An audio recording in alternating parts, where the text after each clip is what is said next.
Luar biasa gerakan pemurtadan sekarang. Luar biasa gerakan pemurtadan sekarang. Luar biasa sekarang gerakan murtad ini.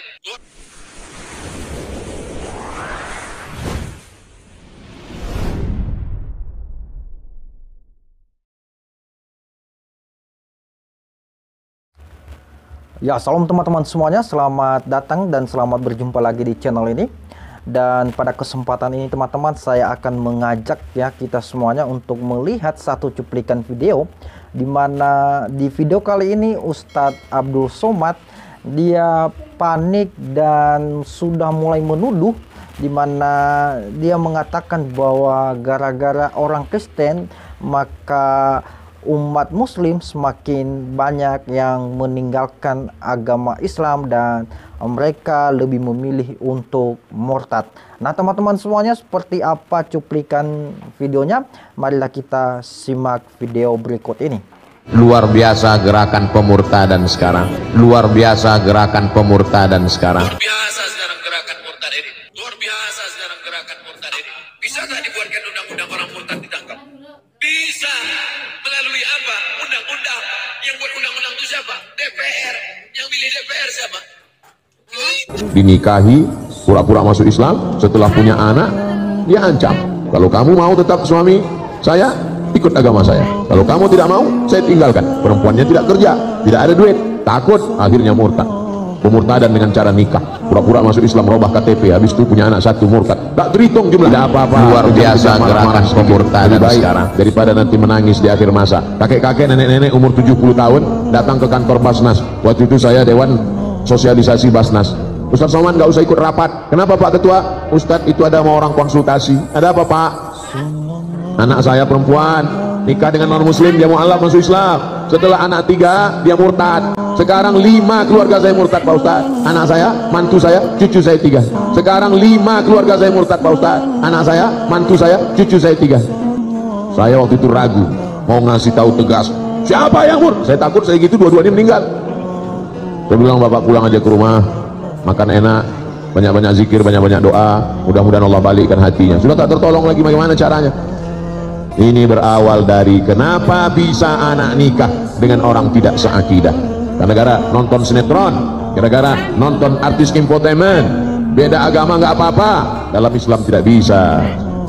Dalam Islam yang pertama kali dilihat adalah agamanya. Tungkahul mar'atu li arba', perempuan dinikahi karena 4. Limaliha karena hartanya, wali asabiha karena keturunannya, wali jamaliha karena kecantikannya. Tapi pandang yang keempat, fasfar bidzatid din, lihat agamanya. Taribat yadaka, kau akan selamat. Kalau mau mencari menantu laki-laki, tidak aja aku man tardawna dinahu. Kalau ada orang yang meminang anakmu, maka yang pertama kau lihat din agamanya, wa khuluquhu akhlaknya. Ini mentang-mentang ada orang minang anak, begitu dibuka gorden dilihat mantu mobil baru, oh ini dia sesuai dengan istikharahku tadi malam. Istikharah cinta. Oh inilah calon mantu kita. Padahal suaminya udah ngasih tahu, ojo ke susu Bu. Inilah dia. Ternyata setelah dinikahi seminggu murtad dia. Dunia tak dapat, akhirat tak dapat. Menangis anak pulang meleleh air mata. Mama. Dunia tak dapat, akhirat melayang. Nauzubillah. Mesti tanya-tanya, mesti resek, mesti cerewet demi keselamatan anak. Yang sudah terjadi apa boleh buat. Nasi sudah jadi tai ayam. Orang sudah murtad, ibu cerita bubur juga. Nah teman-teman semuanya, tadi cuplikan video dari Ustadz Abdul Somad, dan seperti yang kita saksikan bersama-sama tadi bahwa kelihatannya Pak Ustadz ini sudah mulai khawatir ya, sudah mulai panik. Karena kenapa? Karena dia melihat bahwa semakin hari semakin banyak orang yang percaya kepada Yesus Kristus ya, semakin hari semakin banyak orang yang murtad dan meninggalkan agama Islam. Nah teman-teman semuanya, dalam hal ini saya mau katakan bahwa ada beberapa hal yang saya sesalkan dari Ustadz Abdul Somad, yaitu yang pertama ketika dia mengatakan bahwa gerakan pemurtadan yang dilakukan oleh orang Kristen itu dengan cara menikahi wanita-wanita muslim atau gadis-gadis muslim, lalu setelah punya anak atau setelah beberapa tahun kemudian mereka balik ke agama mereka sebelumnya ya. Artinya dalam hal ini dia mengatakan bahwa mereka balik ke agama Kristen ya, hanya karena mereka ingin memurtadkan orang-orang Islam ya. Dan dia mengatakan bahwa gerakan-gerakan yang dilakukan seperti itu atau hal-hal yang dilakukan seperti itu adalah dia katakan bahwa itu adalah gerakan pemurtadan. Nah teman-teman semuanya, saya mau katakan kepada Ustadz Abdul Somad bahwa ini bukan sebuah bentuk gerakan pemurtadan, tetapi ini berbicara tentang cinta, ya, dimana ada satu pasangan yang sudah saling mencintai dan akhirnya mereka menikah lalu punya anak. Dan kalau misalnya ada laki-lakinya yang balik ke agama sebelumnya, itu adalah sebuah keputusan yang mereka ambil, ya.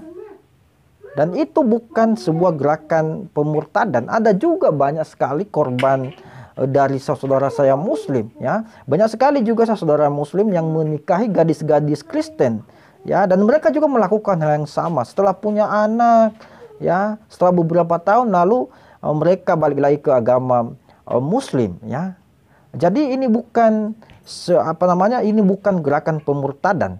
Nah teman-teman semuanya, saya mau katakan kepada Ustadz Abdul Somad, berbicara tentang pemurtadan atau islamisasi atau kristenisasi, ya. Saya rasa itu tidak perlu dilarang, ya, karena kedua agama ini adalah agama misi, ya. Orang Kristen juga punya misi supaya semakin banyak pengikutnya. Begitu juga Islam, ya. Islam juga melakukan islamisasi supaya apa? Supaya semakin banyak orang yang percaya kepada Allah SWT, ya. Jadi saya rasa Ustaz lebih bijak, ya, dan sebaiknya lebih mengedepankan yang namanya toleransi, ya. Saya paham dan saya tahu bahwa Ustadz Abdul Somad pendidikannya tinggi, sekolahnya di Kairo. Tetapi apa yang kita lihat sekarang, ya, di setiap ceramah-ceramah Pak Ustadz, saya melihat bahwa ada banyak kejanggalan, ya, ada banyak hal-hal yang menurut saya tidak perlu dicontoh, ya, atau tidak perlu disampaikan kepada publik, ya.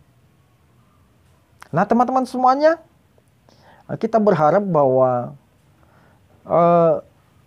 Indonesia ini kedepannya semakin baik, dan kita berharap juga kepada para pemuka-pemuka agama ini agar lebih bijak, lebih cermat, dan lebih cerdas dalam menyampaikan ceramah-ceramah mereka, agar Indonesia ini tetap damai, penuh dengan toleransi, dan hidup dalam kebinekaan yang saling menghargai antara yang satu dengan yang lainnya. Terima kasih dan Tuhan Yesus memberkati.